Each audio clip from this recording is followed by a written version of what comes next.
You are listening to the Empowering Working Moms podcast, Real Talk with Dr. Prianca Naik, a show to help professional moms in survival mode to take hold of their lives and thrive. If you're ready to take powerful action to create your best life, then this is the show for you. I'm your host, Dr. Prianca Naik, board-certified internal medicine physician and certified life coach. Now let's get to it and dive in. You are listening to the Empowering Working Moms podcast, episode number 22. Hi, everyone. Thank you so much for joining me today. Today, I'm going to talk about boundaries as the third and final episode of this three-part series on how to deal with and live with an alcoholic spouse. My process and program helps professional moms with the seemingly perfect life who are silently suffering on the inside to know that they are not alone and that they can reclaim their confidence and power to have the life that they want and deserve, even if that feels impossible. So I'm going to start out by defining boundaries. Personal boundaries are the limits that we set for ourselves, also within the context of relationships. A person with healthy boundaries can say no to others, but also be comfortable opening up themselves to intimacy and relationships. So Prentice Hemphill says that boundaries are the distance at which I can love you and me simultaneously. That sounds freaking lovely, doesn't it? Like that sounds really great to me. I don't know if you get as excited about that quote as me, but I think that that's so beautiful that we can actually love ourselves. And self-love is truly one of the main pillars of having a peaceful, happy, and fulfilled life. And self-love is actually a part of one of the pillars in my program, the self-empowerment pillar. I digress a bit, so let's get back to boundaries. Boundaries are critical in peace and self-preservations. They're basically lines that we draw in order to love, honor, and protect ourselves. Does that sound familiar? Because traditional wedding vows often mention love, honoring, and obeying each other, right? And we hear that so often in weddings, but what about behaving this way towards ourselves, right? What no one ever taught us was that a joyous life truly starts with us. The relationship that you have with yourself is actually the most important one. And yet we as women, we get taught that it's so important to be a good mother, a good wife, a good friend, a good, doctor, if you're a doctor, whatever, right? All these roles that we take on. But what about living a life that aligns with our own values and being true to who we are, loving ourselves and working on that relationship that we have with ourselves? I think me personally, I started working on my relationship with myself probably 5 years ago. I would say better late than never, but this is something I will most certainly be trying to teach my children, that they really have to worry about the relationship they have with themselves and love themselves first. And part of this self-love is boundaries. A boundary also includes a delineation between you and another person. It creates preservation for yourself and personal safety. And so many of us grow up without them, right? But later in life, we can most certainly learn about them and begin creating and implementing them, right? So a boundary is really your own limit, a line that other people cannot see, but that they cannot cross. And if it is crossed, then you take action in order to protect your own boundary. So the boundary, remember, is truly for you and nobody else. So it goes like this, right? If X happens, then I do Y. And learning to speak up for yourself, your needs, and your own safety. Many people, as I said, have poor boundaries growing up, right? South Asian upbringing, again, that's my upbringing, so I can speak to that, but everything's a family affair where one person's problems begin and another person's problems begin or end have zero delineation. Furthermore, children's achievements and screw ups are a reflection of their parents, and the lines are just blurred regarding individuality, and boundaries just aren't, they're not a big part of the culture. And when we develop unhealthy boundaries, and this is the modeling that, the environment in which we grow up, we end up unable to care for ourselves and put other people above ourselves, people please, and eventually form unhealthy bonds with others. So, poor boundaries, here are some examples. Doing things that you don't really want to do or that they don't feel good for you because you just feel like you can't say no. Ignoring your own personal needs and beliefs in order to make other people happy. So basically not aligning with your own values and needs. Feeling angry or upset or rejected when other people are saying no to you. So not being able to respect other people's boundaries. On the other hand, healthy boundaries include the ability to say no to people or situations without having to explain yourself. Not really being as afraid of not people pleasing. The ability to notice how a person or situation may affect you and being able to clearly articulate this. Staying aligned with your own personal needs and values regardless of what other people think. Also, respecting when others say no to you and trusting that this is not personal.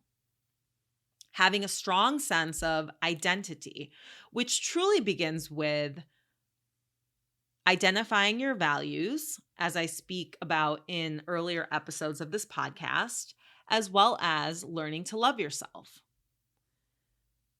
Having tolerance and respect for other people's boundaries. So boundaries are really the third part of this 3-part series on dealing with or living with an alcoholic because it really ties in well with the work that I do, helping my clients to create their best life, their most peaceful, free life, in spite of their circumstances, no matter how difficult. So truly being able to create inner peace and confidence in the face of challenges, including living with an alcoholic. And the way to do this is by focusing on what you can control, not stuff outside of you, which you can't, right? So focusing on yourself and the way that you approach things. Because you cannot control another person. You cannot control his or her drinking. And focusing on that or focusing on what they're doing isn't really going to get you anywhere. But boundaries, which means a response or reaction to when they drink or when they engage in a certain behavior, you can focus on that. So setting boundaries is a way in which you keep yourself safe, keep yourself at peace in spite of what's going on around you, in spite of, let's say, living with an active alcoholic or addict. Make no mistake, though, that setting boundaries requires effort. And especially if you're not used to boundaries, it can definitely feel uncomfortable. Setting limits if you're not used to that. In the long run, though, remember that starting to practice boundaries and practice self-love and care will ultimately lead to not only a better life for you, but also healthier relationships. You get to decide what is acceptable behavior and what is not. So figure out if what is going on is upsetting you. So you can make a list, let's say, of all the things outside of yourself that upset you, and then figure out your boundary to deal with that. So let me give you some examples. If someone is calling you names, okay, you no longer want to tolerate name calling. So your boundary is, if he calls me a name, I will leave the room. And now you don't have to explain this to him. You can say to him, if you call me a name, or I will no longer tolerate name calling. And if you call me a name, I'm going to leave the room. That's fine. But it's not to get a certain response out of him. He will just know that you are drawing a line, that you don't want to be disrespected. If there is, emotional abuse going on, for example, you can shut down the conversation, you can leave the room, you can leave the house, you can make a plan, have a safety plan, and that is a boundary. Boundaries really are mini plans that if X happens, then I will do Y. So if you have that in your head ahead of time for negative situations, then you don't have to feel, it will create for you stability and peace, because you don't have to feel like you have zero control over anything and that you're afraid and you don't know what to do when you have a foreseeable plan, right? Remember, when picking boundaries, you need to be able to enforce them. Otherwise, what you're saying has no meaning, right? Because if you say, I will no longer tolerate name calling, and then you hang around and allow the name calling to occur, then you're not really good for your word, right? So it doesn't make any sense. So you must create boundaries that you can actually stick to. If you're feeling hesitant or you're not sure that you can stick to a boundary, do not create it. Do not even try and enforce it. Here are some examples of boundaries that you can use when dealing with an active alcoholic. I will not spend time with you if you have been drinking. I will leave the room. I will leave the house. I will not cover for you if you have trouble with a job or a friend or anything else. I will not lie for you for your drinking. I will not be around if you insult me. If you cannot be on time for dinner, you cannot be on time for plans, you are no longer welcome. So really in these boundaries, you prioritize your own well-being, you focus on yourself and your safety and well-being.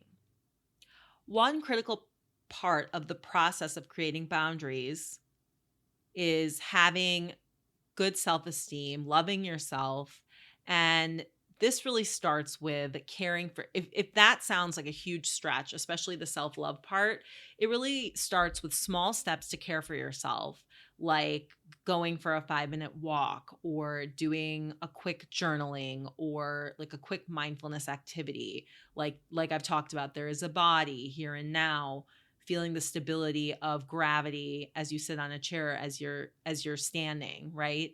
And so this really is how the baby steps of the larger picture of self-love and self-care that help you to focus on yourself and turn inward.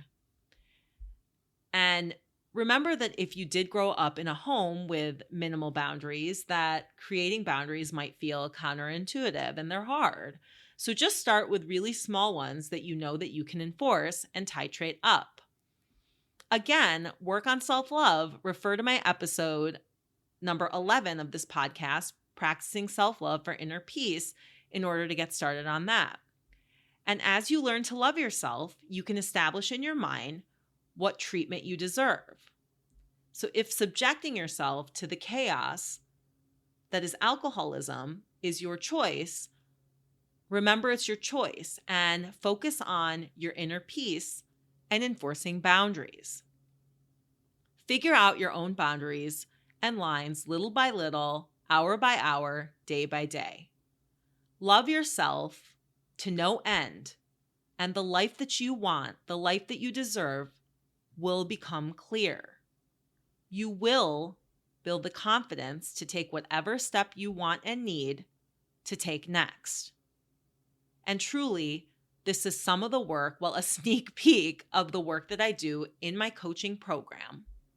So if this sounds appealing to you and you want to dive deeper into this work and you want unconditional inner peace, confidence, and freedom, I have 4 spots opening up for private clients. My process helps professional moms with the seemingly perfect life who are truly silently suffering on the inside to not only know that they are not alone, but also to reclaim their confidence and power to have the life that they want, a life that actually matches on the inside to the external life on paper, even if that feels impossible right now. Book a call with me to see if we're a good fit to work together. www.priancanaikmdcoaching.as.me, link in the show notes, and I'll talk to you next week. Thank you for listening to this episode of the Empowering Working Moms podcast, Real Talk with Dr. Prianca Naik. If you are ready to get unstuck and out of survival mode to live your best life, I want to invite you to book a free 30-minute consultation call with me. To get started, visit priancanaikmdcoaching.as.me. Link in the show notes.